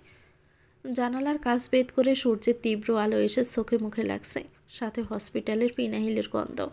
হাতে স্যালাইন চলমান, চোখে এসে রোদ লাগতে ঘুম ভেঙে গেছে। ফিটফিট করে তাকিয়ে নিজের অবস্থান দেখার চেষ্টা করতেই দেখি হাতের কাছে নিহান মাথা ঠেকিয়ে শুয়ে আছে। গায়ে সেই গতকাল সকালের পোশাক, চুলগুলো এলোমেলো হয়ে আছে। ভদ্রলোকটাকে একটু নিজের দিকে খেয়াল করেনি? ভদ্রলোককে দেখতে কেমন যেন বিধ্বস্ত লাগছে। এই 1 সপ্তাহে আমি লোকটাকে এমন এলোমেলো অবস্থায় দেখিনি। সে সবসময় পরিপাটি হয়ে থাকেন। ধীরে ধীরে হাত উঁচু করতে গেলেই হাতে আবারও ব্যথায় আমি কুকিয়ে উঠি। তোরে, তুমি ঠিক আছো তো? কোথায় ব্যথা করছে? ডাক্তার ডাকবো? আমার কুকিয়ে ওঠা শব্দ শুনে নিহানের ঘুম ভেঙে যায়, আর ঘুম ভাঙতেই আমাকে প্রশ্ন করে বসলেন। লোকটা এত প্রশ্ন করতে পারে যে মাঝে মাঝে মনে হয় লোকটা বিজনেসম্যান না হয়ে বরং আমার ভার্সিটির টিচার। শিক্ষা প্রতিষ্ঠানের শিক্ষকদের যেমন কাজ স্টুডেন্টদেরকে প্রশ্ন করা, আর এই ভদ্রলোকের কাজও হচ্ছে আমাকে প্রশ্ন করা। কি হলো তোরই, কথা বলছো না কেন? কোথায় সমস্যা হচ্ছে বলো? কোনো কিছু না বলতেই ভদ্রলোক আবারও প্রশ্ন করলেন। এবার কিছু না বলে মাথা নাড়িয়ে না করে দিলাম। কিন্তু আমি তো গতকাল ভার্সিটি শেষ করে তিথির বাসায় যাচ্ছিলাম, কিন্তু তারপরে আমার আপনাকে কিছু বলার ছিল। ভাবি তাড়াতাড়ি করে সুস্থ হয়ে উঠুন। এতগুলো মাস পর দেশে ফিরেছি, আর আমার ভাই বিয়ে করেছে কোনো কিছু না জানিয়ে। এটা আমি এমনি এমনি মেনে নিব নাকি? তাড়াতাড়ি করে সুস্থ হয়ে উঠুন, আর আমি নিজে দাঁড়িয়ে আবারও আপনাদের বিয়ে দেখতে চাই। নিহানকে কিছু বলতে যাব, কিন্তু আমার কথা শেষ করার আগেই অপরিচিত কেউ একজন দরজা ঠেলে ভিতরে প্রবেশ করতে করতে কথাগুলো বলল। লোকটাকে দেখে আমি ব্রো জোগলে বাস ফেলে লোকটার দিকে তাকিয়ে রইলাম। আরে আয়ান, থ্যাঙ্কস ভাই। তুই যদি তরিকে খুঁজে পেতে সাহায্য না করতি তাহলে আমি জানতামই না আমি ওকে কিভাবে খুঁজে পেতাম। তুই বরাবরই আমার বিপদে পাশে থেকেছিস। তোকে যত ধন্যবাদ দিব ততই যেন কম হয়ে যাবে। তরি, এ হচ্ছে আমার বেস্ট ফ্রেন্ড আয়ান। আজকে সে তোমাকে রাস্তা থেকে বিধ্বস্ত অবস্থায় খুঁজে পেয়েছে। আর যদি আয়ান না থাকতো তাহলে হয়তো আমি তোমাকে খুঁজেই পেতাম না। প্রথম কথাগুলো নিহান আয়ান বলা লোকটাকে বললেও শেষ কথাগুলো আমাকে বলে। তারা একে অপরকে জড়িয়ে ধরল। তুই আমাকে ধন্যবাদ দিয়ে ছোট করে দিচ্ছিস নিহান, তুই তো সবসময় বলতি বন্ধুত্বের মাঝে কোনো সরি থ্যাঙ্কস নেই। কিন্তু ভাই, তুই যে আমাকে না জানিয়ে এভাবে একে একা বিয়ে করে নিলি, এটা একদমই ঠিক কাজ হলো না। তবে আমি খুশি হয়েছি অরিত্রীকে বলে নতুন করে সব কিছু শুরু করেছিস এইভাবে। কিন্তু আমি আন্টির কাছ থেকে শুনেছি তোর বিয়ের রিসেপশন এখনও হয়নি। আমি নিজে দাঁড়িয়ে থেকে তোদের আবারও বিয়ে দেখতে চাই। আমি যে এখানে উপস্থিত লোক দুটো সম্পূর্ণ ভুলেই বসে আছে। আর বিয়ে দেখতে চাই মানে কি? আমাদের তো বিয়ে হয়ে গেছে, তাহলে আবার বিয়ের 1 সপ্তাহ পর বিয়ে করতে যাব কেন? পাগল টাগল হলো নাকি? কোথাকার কোনো উটকো ঝামেলা? এমন উটকো বন্ধু কই থেকে আসে যা জনাবের? মাঝখানের কথা শেষে করার আগে চলে এসেছে। আবারও বিয়ে মানে? চোখ দুটো ছোট ছোট করে দুজনের দিকে তাকিয়ে প্রশ্ন করলাম। মনে হচ্ছে আমি চাচ্ছি আপনাদের বিয়ের রিসেপশন করে নিতে, আর সেই দিন কাজী ডেকে আবারও বিয়ে করবেন আপনারা। আমার প্রশ্ন করতেই লোকটা নিহানের পাশ থেকে আমার বেডের পাশে এসে দাঁড়িয়ে কথাগুলো বলল। কিন্তু লোকটার কথাগুলো আমার কানে বিঁধছে। সে পরে দেখা যাবে, আগে তরি সুস্থ হয়ে বাসায় ফিরুক। কথাটা বলে ভদ্রলোক আমার পাশে এসে বসে ঠোঁটের কেটে যাওয়া অংশে একটা অয়েনমেন্ট লাগিয়ে দিলেন, গালে এবং হাতের বেঁধে রাখা স্থানেও লাগিয়ে দিলেন। ইস, ভদ্রলোকটা এখন কি সুন্দর করে আমার সেবা করছে। কে বলবে এই লোক 2 দিন আগেও আমাকে বকাঝকা করেছে। তোমার কৃতকর্মের জন্য সবাইকে ভুগতে হবে। তৈরি হয়ে থেকো আমার সাথে অন্যায় করার শাস্তির জন্য। সর্বপ্রথম তোমার স্বামী যাবে। হসপিটাল থেকে আসার পর নীরাত্রিকে আম্মা নিজের কাছে রেখে দিয়েছে। নীরাত্রি আম্মার কাছে বিদায় আমি বেলকনিতে দাঁড়িয়ে দাঁড়িয়ে কফির পাশাপাশি ব্যস্ত নগরী দেখছিলাম। কিন্তু কে যেন ছোট একটা কাগজে কথাগুলো লিখে কাগজটা সুন্দর করে পাথরে ফেঁসিয়ে আমার সামনে ফেলে দিল। আশেপাশে খোঁজার চেষ্টা করে ব্যর্থ হলাম। হাতে নিয়ে কাগজ খুলতে গোটা অক্ষরে কথাগুলো লেখা দেখে হাত থেকে কাগজটা সেখানেই পড়ে গেল। কাগজটা সেখানে রেখে দৌড়ে বেলকনি থেকে রুমে এসে ভদ্রলোককে কল করে যাচ্ছি, কিন্তু ভদ্রলোক ফোনটা রিসিভই করছে না। এবার যেন ভয় পেয়ে বসলো আমাকে। কি করব আমি কিছুই বুঝে উঠতে পারছি না। এই ফোনের মানুষ তো অ্যাক্সিডেন্ট করে গুরুতর আহত হয়ে রাস্তায় পড়ে আছে। এত সময় কেউ ফোন রিসিভ করছিল না, যাও রিসিভ করলো। অপর পাশের লোকটির কথা শুনে সেখানে আবারও আমি সেন্সলেস হয়ে গেলাম। বিকেল 5:30। থানার সামনে থাকা টং দোকানে বসে বসে চা খাচ্ছে নিহান এবং আয়ান। বিকেলের সময় টং দোকানগুলোতে যেন এক আড্ডা বসে যায়। মানুষের সারাদিন কাজের পর এক চায়ের আড্ডা না দিলে ভালোই লাগে না। তোর কি মনে হয় কে বা কারা তোর সাথে এমন করতে পারে? চায়ের কাপে চুমুক দিতে দিতে নিহানকে প্রশ্ন করলো আয়ান। জানি না, কাকে সন্দেহ করব? তোরির মতো এমন একটা মেয়ে শত্রু থাকবে কি করে? দেখি পুলিশ কি করতে পারে। আয়ানকে কথাটা বলে চায়ের কাপের শেষ চুমুককে আয়ানকে কথাটা বলে উঠল। আয়ান কেমন অবাক দৃষ্টিতে তাকিয়ে আছে নিহানের দিকে। এভাবে হাঁ করে তাকিয়ে আছিস কেন? মশা যাবে তো বুকের ভিতরে? আয়ানকে কথাটা বলে চায়ের বিল দিয়ে দুজন একসাথে বের হয়ে আসে দোকান থেকে বের হয়ে আসে আয়ান নিজের বাড়ির উদ্দেশ্যে বের হয়ে যায়। নিহান যখন অর্ধেক রাস্তায় চলে আসে তখন খেয়াল করলেই বুঝতে পারে তার ফোন নেই। কোথায় পড়ে গেছে তার ধারণাও নাই। থানার সামনে যাবে সেও পরিস্থিতি এখন নেই। তাই আর দেরি না করে আগে বাসার দিকে ছুটে চলল। অপরদিকে কেউ একজন তরির ফোন রিসিভ করে কথাটা বলে ফোনটা রাস্তার পাশে ফেলে দিয়ে চলে গেল নিজের গন্তব্যে। চোখ দুটো মেলে তাকাতে চেষ্টা করলেও মাথায় চিনচিনে ব্যথা শুরু করে। নীরাত্রির কান্নাও যেন মাথায় গেঁথে যাচ্ছে, কিন্তু মস্তিষ্কে সেই আগে কলে বলা লোকটির কথাই ঘুরপাক খাচ্ছে। যখন মস্তিষ্কে কথাটা ধারণ করতে পারল, সাথে সাথে বিছানা থেকে উঠে বসলাম। আম্মা কোথায় উনি? ওর লোকটা যে ফোনে শোয়া থেকে উঠে শাশুড়ি আম্মাকে কথাটা বলতে গিয়েই দেখি ভদ্রলোকের কোলে নীরাত্রি কান্না করছে, আর ভদ্রলোক পায়চারি করে চেষ্টা করছে নীরাত্রির কান্না থামাতে। কিন্তু মেয়ে কান্না থামানোর পরিবর্তে কান্না আরও বাড়িয়ে দিচ্ছে। শান্ত হও তরি, ওই তো নিহান। শাশুড়ি আম্মা কথাটা বলে ভদ্রলোকের কাছে গেলেন। ভদ্রলোক একবার আমার দিকে তাকিয়ে আবারও মেয়েকে শান্ত করতে লেগে পড়লেন। নিহান, তুই নিজে থেকে নীরাত্রির জন্য খাবার রেডি করে রাখা আছে, ওইটা একটু নিয়ে আসবি? আমার হাঁটুতে ব্যথা শুরু হয়ে গেছে আবার। আম্মা, আপনার হাঁটুতে ব্যথা করতেছে আমাকে তো একবারও বললেন না, তাহলে আমি তেল গরম করে মালিশ করে দিতাম। তুমি নিজেই তো অসুস্থ, আমার কি সেবা করবে? আর আমি এখনও সুস্থ স্বাভাবিক মানুষ আছি। ছেলে বিয়ে করেছে বলে কি সব কিছু ছেলের বউয়ের উপর চাপিয়ে দিয়ে আমি পায়ের উপর পাড় তুলে বসে থাকবো নাকি? আমি নিজে যেতাম, কিন্তু তোমাকে নিচে যেতে হবে না আম্মা। আমি নীরাত্রিকে নিচে থেকে খাইয়ে নিয়ে আসবো, আর তোমার জন্য তেল গরম করে নিয়ে আসবো। তুমি এখন চুপ করে বসে থাকো। আর হ্যাঁ, ম্যাডামকে বলে দিও এ বাড়ি থাকতে হলে ঠিকমতো খেতে হবে, আর লাফালাফি নাচানাচি না করতে। বাড়িতে কাজের খালা আছে, সে করে দিবে, বাকি কাজ তাকে যেতে নিষেধ করো। কথাগুলো শেষ হতে ভদ্রলোক মেয়েকে নিয়ে রুম থেকে বের হয়ে গেলেন। আর আমার উদ্দেশ্যে বলা কথাগুলো শুনে বেকুব হয়ে গেলাম। আমি লাফালাফি নাচানাচি করি? মনে মনে ভদ্রলোককে ধুয়ে দিতে লাগলাম, আর ভুলে গেলাম ফোনের কথা। তুমি শহর থেকে এত নির্জন দূরে রাস্তায় কীভাবে গেলে তরি? তোমার প্ল্যান মতো তুমি তো ভেবেছিলে তিথির বাসায় যাবে, তাহলে তুমি তিথির বাসায় না গিয়ে এত দূরে কিভাবে গেলে? আর এভাবে ভয় পেয়ে গেলে কেন? শাশুড়ি আমার কথা শুনে নড়ে চড়ে বসলাম। দুজন মিলে ঠিক করেছিলাম আমি তিথির বাসায় যাব, আর সন্ধ্যার মধ্যে বাড়ি না ফিরলে নিহানকে ফোন করা হবে। নিহানের আমার প্রতি কতটা দায়িত্ব পালন করে সেটা দেখাচ্ছিল, কিন্তু শাশুড়ি আমার রাজি ছিলেন না এসবে। আমি নিজেই এক প্রকার জোর করে রাজি করিয়েছিলাম। আমি তিথির বাসায় যাচ্ছিলাম আম্মা, কিন্তু ওই গাড়িওয়ালা আর ওই ফোনে সেই লোকটা আর পাথরে মোড়ানো সেই কাগজের লেখা। কিসের কাগজ? আমি তো কোনো কাগজ পাইনি রুমের মাঝে। আমার কথা শেষ হতে শাশুড়ি আম্মা কথাটা বললেন। রুমে না আম্মা, আমি বেলকুনিতে দাঁড়িয়েছিলাম, তখন আমাকে কেউ ছুড়ে দিয়েছিল আম্মা। আপনি বেলকুনিতে গেলেই পাবেন, আমি ওখানেই রেখে এসেছি। আপনি গিয়ে দেখুন, আমি মিথ্যে কথা বলছি না। কি রাখার কথা হচ্ছে বউ শাশুড়ি মিলে। নিজের কথা শেষ করার আগে ভদ্রলোক রুমে প্রবেশ করতে করতে কথাটা বলতে আমি চুপ হয়ে গেলাম। কি হলো, চুপ হয়ে গেলে কেন দুজনেই? সোহেল ভাইয়া এসেছে লন্ডন থেকে। মামা নাকি ফোন করছিল আমার কাছে, আমাদের যেটা বলেছে সেটা নিয়ে কথা বলছিলাম। চটপট করে মিথ্যে কথা বলে দিয়ে নিহানের দিকে তাকিয়ে রইলাম। আগেরবার যে অভিজ্ঞতা হয়েছে, এবার না জানি কি বলে বসে। ঠিক আছে, আগামীকাল সকালে আমি তোমাকে দিয়ে আসবো, আর সন্ধ্যায় নিয়ে আসবো। আর হ্যাঁ, আগামী পরশু চাইল্ড কেয়ার থেকে একজন মেয়ে আসবে নিরাত্রির জন্য। মেয়ে কেন? আমি তো আসি নিরাত্রিকে দেখার জন্য। নাকি আমি ঠিকভাবে মেয়েটাকে দেখতে পারছি না? আমি তো আমার সবটুকু দিয়ে নিরাত্রিকে দেখে রাখছি। তাহলে আপনি চাইল্ড কেয়ার থেকে লোক কেন নিয়ে আসছেন? চাইল্ড কেয়ার নাম শুনতে নিহানকে কথাগুলো বলে জিজ্ঞাসা দৃষ্টিতে তাকিয়ে রইলাম। তুমি এখন অসুস্থ তরি, আর তোমার লেখাপড়াটাও কন্টিনিউ করতে হবে। আমি চাই না তুমি কোনো কিছুর জন্য নিজের স্বপ্ন থেকে পিছিয়ে পড়ো। আর আম্মা চলো তোমাকে রুমে দিয়ে আসি, খালা তোমাকে তেল মালিশ করে দিবে। আর তুমি এই যে এখানে চুপ করে বসো, আমি আম্মাকে দিয়ে আসছি। আমি যেতে পারবো একা একা, তুই তরির পাশে থাক। মেয়েটা ভয় পেয়ে আসছে কিছু নিয়ে। মায়ের কথা শুনে নিহান একটু অবাক হয়ে যায়। ভয় পাওয়ার কি আছে? আর হঠাৎ করে এভাবে ভয় পাবে কেন? মাকে জিজ্ঞেস করবে তার গায়ে।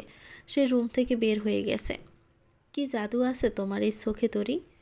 সেই প্রথম দিন তোমার কাজল চোখগুলো দেখেছিলাম, আর সেই দিনই তোমার প্রেমে পড়ে গেছি। প্রতিদিন তোমাকে আমি দূর থেকে দেখতাম। যখন তুমি তোমার বন্ধুদের সাথে হেসে হেসে কথা বলতে, তখন তোমাকে কি মিষ্টি লাগতো। তোমার লম্বা চুলগুলো যখন হাত খোপা করে রাখতে, আমার ইচ্ছে করতো তোমার সামনে গিয়ে বলতে, তুমি চুলে খোপা করো না মেয়ে, তোমার খোপায় বেলি ফুলের মালা হতে বড্ড ইচ্ছে করে। তোমার এলো কেশ আমাকে মাতাল করে তোলে। তোমাকে প্রথম যেদিন শাড়িতে দেখেছি, তখন আমার প্রথম ভালো লেগেছে। ইচ্ছে করেছিল তোমার সামনে গিয়ে বলতে, তুমি কি আমার হবে, আমার ঘরের ঘরণী হবে। তরি, তুমি যে আমার শত আবেগের গল্প। আমার জীবনে দ্বিতীয়বারের মতো ভালোবাসা তোমার জন্যই এসেছিল। তোমাকে যে ছেলেটা কলেজের বাহিরে ইচ্ছাকৃতভাবে ধাক্কা মেরেছিল, সেই ছেলের আমি কী অবস্থা করেছি তুমি জানো? তোমার সেই ফ্রেন্ড তোমার গায়ে হাত তুলেছিল, আর সেই হাতও আমি থেতলে দিয়েছি। আমি তোমাকে কি করে অন্য কারোর সাথে সহ্য করব বলো? একটু একটু তৈরি হওয়া ভালোবাসা আমি কিভাবে অন্যের সাথে হতে দেখব? আমি মানতে পারবো না তরি। যারা যারা তোমাকে আমার কাছ থেকে দূরে সরিয়ে দিয়েছে, তাদের সবাইকে পস্তাতে হবে তরি। তুমি এত অল্পতে ভয় পেয়ে গেলে। ভয় পেলে তো তোমার হবে না তরি, এখনও অনেক কিছু বাকি আছে। মিস্টার নিহানের সাথে তো আমার পুরনো হিসাব এখনও বাকি আছে। তুমি শুধু দেখো ধীরে ধীরে কি হয়।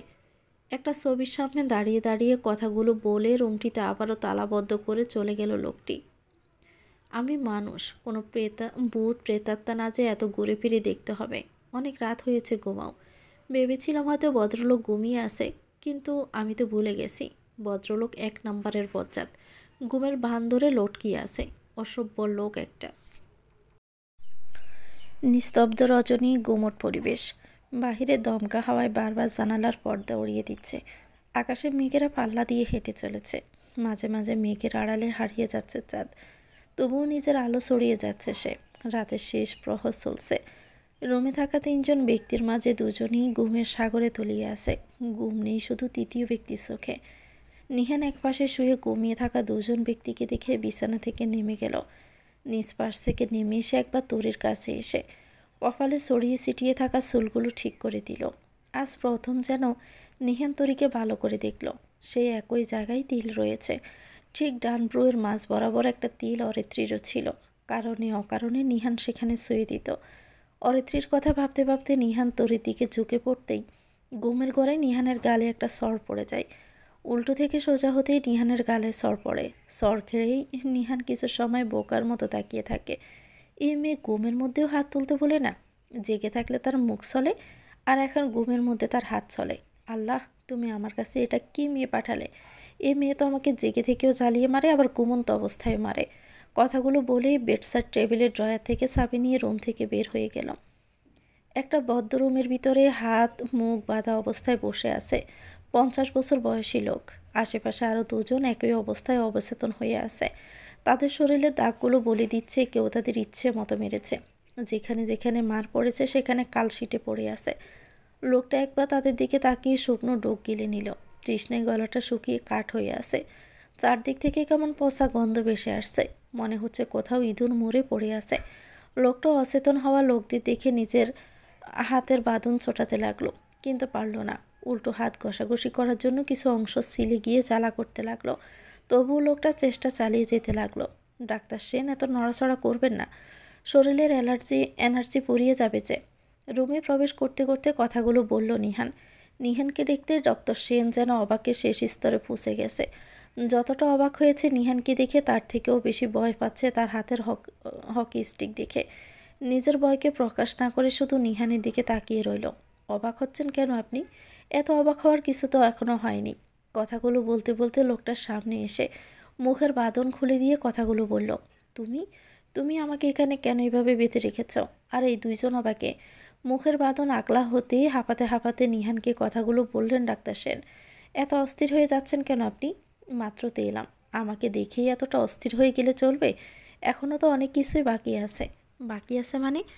এসব মানেটা ছাড়ুন, আমার কাছে এত সময় নেই। তোমার কাছে সময় নেই তাহলে আমাকে কেন এখানে এনে বেঁধে রেখেছ? যেতে দাও আমাকে। লোকটি কথা বলার সাথে সাথে লোকটির পায়ে সজোরে একটি বাড়ি মারে নিহান। হকি স্টিকের বাড়ি খেয়ে লোকটি সাথে সাথে চিৎকার দিয়ে উঠল। যেতে দিব? কতগুলো মাস তোর ফিরে আসার অপেক্ষায় ছিলাম, তুই জানিস? তুই আমাকে তুই তোকারি কেন করছিস? কথাটা শেষ হওয়ার সাথে সাথে হাতের মধ্যে আরেকটা বাড়ি পড়ল। লোকটা চিৎকার অবচেতন হয়ে পড়ে থাকা লোকগুলো পিটপিট করে তাকিয়ে ডুব গিলতে লাগলো।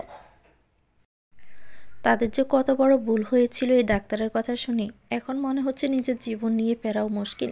তোকে এখনো জীবিত অবস্থায় রেখেছি, সেটাই অনেক ভালো। বলে গেলি আমি কোথা থেকে এসেছি?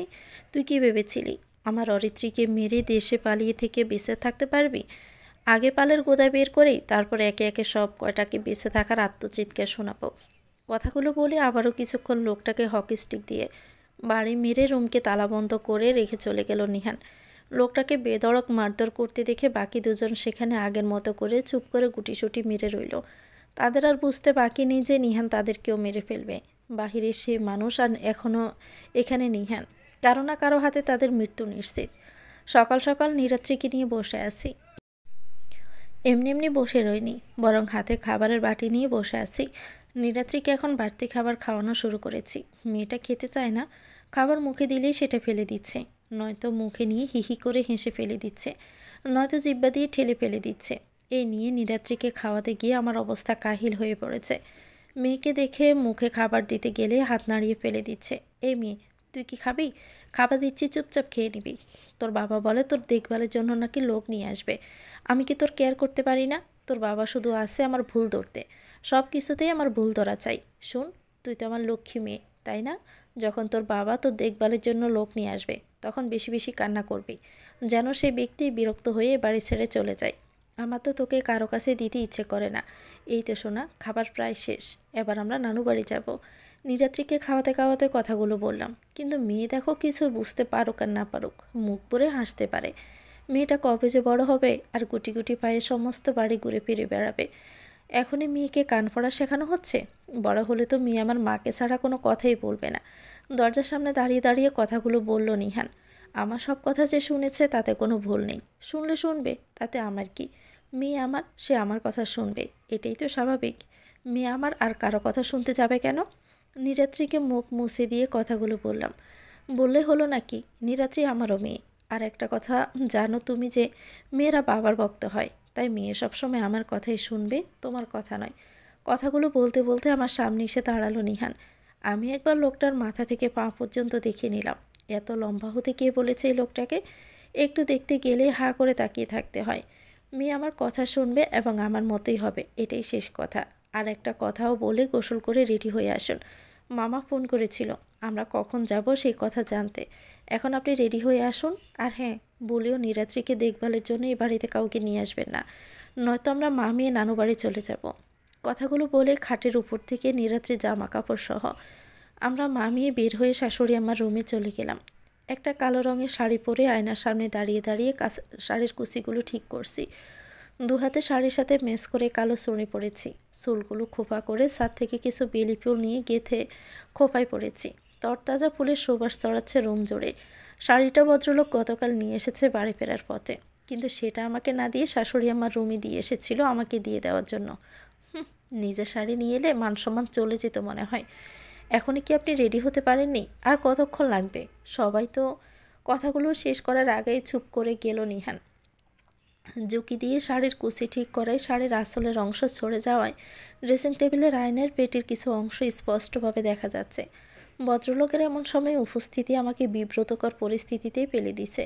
নিজেকে কোনো রকম সামলে নিয়ে পিছন ফিরে তাকিয়ে দেখি লোকটা এখনও সেখানে দাঁড়িয়ে আছে হাঁ করে। আমার হয়ে গেছে, আপনি নিচে যান, আমি এখনই আসছি। ভদ্রলোককে কথাটা বলে সেখানে দাঁড়িয়ে তাকে দেখতে লাগলাম। ভদ্রলোক নিজেও সাদা শার্ট পরেছে, দেখতে সুন্দরই লাগছে অনেক। ভদ্রলোক নিজেকে এমন করে ফিট রাখে যাকে দেখলে বোঝায় দায় হয়ে পড়ে যে ভদ্রলোক এক কন্যা সন্তানের বাপ। শুনো, চোখে কাজল দিও না, এত সাজতে হবে না, শাড়িটা ঠিকমতো ক্যারি করিও, নিচে সবাই অপেক্ষায় আছে, তাড়াতাড়ি চলে আসো। কথাটা বলে ভদ্রলোক যেভাবে এসেছিল ঠিক সেভাবেই রুম থেকে চলে গেল। আর আমি শুধু হাঁ করে তার আসা যাওয়াই দেখতে লাগলাম। তরি, তোকে না শাড়িতে পুরোই হট লাগছে। কথাটা কানে শ্রবণ হতেই পাশ ফিরে গায়ে সর্বোচ্চ শক্তি দিয়ে থাপ্পড় দিলাম আমি লোকটাকে। তো ভিউয়ার্স, গল্পটির নাম হচ্ছে অবেলায় এলে তুমি, লিখেছেন তামান্না ইসলাম কথা। এটা গল্পের প্রথম অংশ। পরবর্তী অংশ পেতে চ্যানেলটিকে সাবস্ক্রাইব করে আমাদের সাথে থাকবেন। ভিডিও ভালো লাগলে একটি লাইক দিয়ে দিবেন, কমেন্ট করে জানাবেন কেমন লেগেছে। আল্লাহ হাফেজ, আসসালামু আলাইকুম।